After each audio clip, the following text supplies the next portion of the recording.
Yo, Wagwan guys. So I'm seeing people going against Burna Boy because of the whole today is 20th of October 2025, 5 years ago.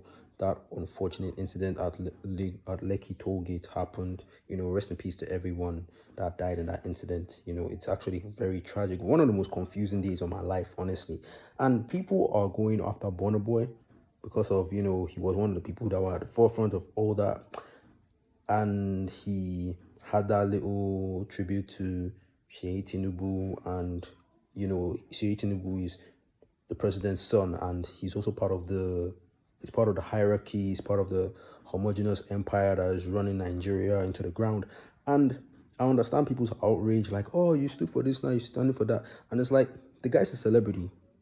The guy is he's an artist, like he's a music artist. Like, he can have his opinion, he can have his individual opinion about all that, but at the end of the day, we have to be going after the real people. Who are the politicians? I mean, let Burna Boy make his art, let him do all that, but the honest truth is that, like, why are you blaming him for doing his grift? Because that's the thing, these artists, these celebrities, all they do is a grift. What they do is a grift, Whatever is favorable now might not be too favorable, 5 years later, for example, now.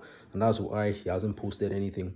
There are some guys that have, a little bit of integrity, like Mr. Macaroni. Mr. Macaroni, he posted his own. He's like, oh, 5 years ago, this, that, that. And you know that Macaroni's stance, and he was like, oh, he's still there to this day. But at the end of the day, stop putting too much weight on these celebrities' voices, like, relax. Let's continue to go after the people that actually deserve it.